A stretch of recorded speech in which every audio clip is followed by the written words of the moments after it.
السلام عليكم ورحمة الله. خوتي خواتاتي، ان شاء الله تكونوا بخير وعلى خير. قبل ما نبداو هاد لا فيديو ما تنساوش الصلاة والسلام على رسول الله. هاد المواطن اللي راهو امامكم خرج بهاد لا فيديو اليوم الاحد 23 نوفمبر 2025. تكلم فيه على واحد الظاهرة راهم يقوموا بها بعض الاشخاص اللي يجيبوا الدواء من الخارج ويبروفيتيو في الناس الزواوله، خاصه الناس اللي مساكن يعانيوا من امراض مزمنه وخطيره، ربي يشافيهم على كل حال. وشنو هاد الاشخاص راهم يشريوها بسعر منخفض مثلا في فرنسا ولا المانيا ولا وشنو كيجيبوها لخاوتهم هنا في الجزائر يا خوتي، يحسبوها لهم سومه مضاعفه واحد 3 خطرات ولا 4 من السعر ديالها. ولهذا خونا هذا خرج بهذا لا فيديو يوجه لهم رساله. هيا ما نطولش عليكم خوتي، نخليكم تسمعوا.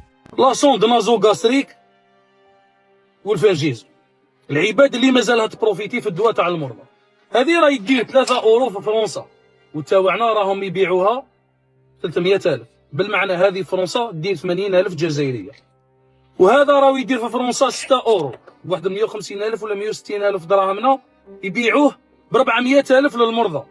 هذا الفيديو الله يجعله صدقه على سامي الله يرحمه اللي توفى بالخميس وتفناه بالجمعه، وربي يصبر والديه ان شاء الله. الناس اللي حقت باعت له هذه ب 300,000، هذه على بالكم واش يديروا بها المرضى مساكن، حبوا الصغار ولا الكبار. تدخل من نيفون منا تلحق اللي صوما ينجيكتيو لهم فيها المكملات الغذائيه كي يكونوا ما ياكلوش مساكن.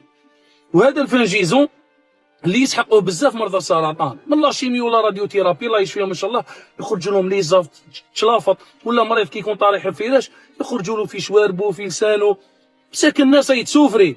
وهذا باش ما نكذبوش ضربه واحده، هذا دواء، هذا دواء، هذا صح دواء. من نيتك انت هذا يسقام لك 2 دورو تبيعوا 400,000، هذه هي التجاره اللي راكم تهضروا عليها. شوف انا ما نتمنى لكش الشر، نتمنى الشر حتى واحد، بصح نتمنى لك حاجه واحده، تكون بدراهمك وحاب دير الحاجه وما تقدرش ديرها. يسمى ايماجين واحد عنده مسكين 2 دورو من بعد تعدزو باش يشري هذا. يا عباد الله، من بعد انا تجي تقول لي ويحيى عيان دا 1000 مليار. انا ويحيى ما سرقليش من المكتوب، انت اللي راك تسرق من المكتوب المريض.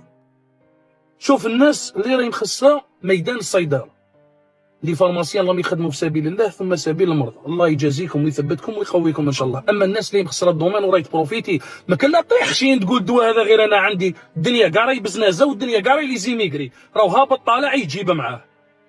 حسبونا الله ونعم الوكيل في كل واحد راهو يبروفيتي، باسكو الناس لحقت تبكات على جال المريضه، ومن بعد انت تجي باش تبيع له تيو ب 300,000، راك من نيتك.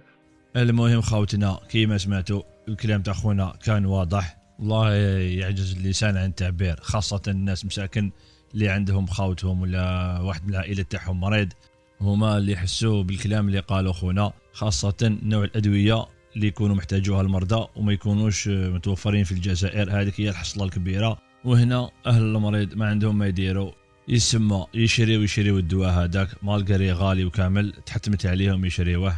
المهم ان شاء الله الرساله تاع خونا هذا تلحق الناس اللي عندهم ضمير ويخافوا رب العالمين ويتكاكاو مع راسهم. وخونا هذا نقول له بارك الله فيه، ان شاء الله الرساله ديالو تلحق، وجميع مريض ربي يشافيه، وجميع عائله عندها انسان مريض راه يجري به ولا ربي يكون في عونها. هكذا خوتي، المهم هذا هو الفيديو تاع اليوم. اتهلاو في روحتكم خوتي، نتلاقاو في فيديو جديد ان شاء الله. الله يفارقنا بلا ذنوب، والسلام عليكم ورحمه الله وبركاته.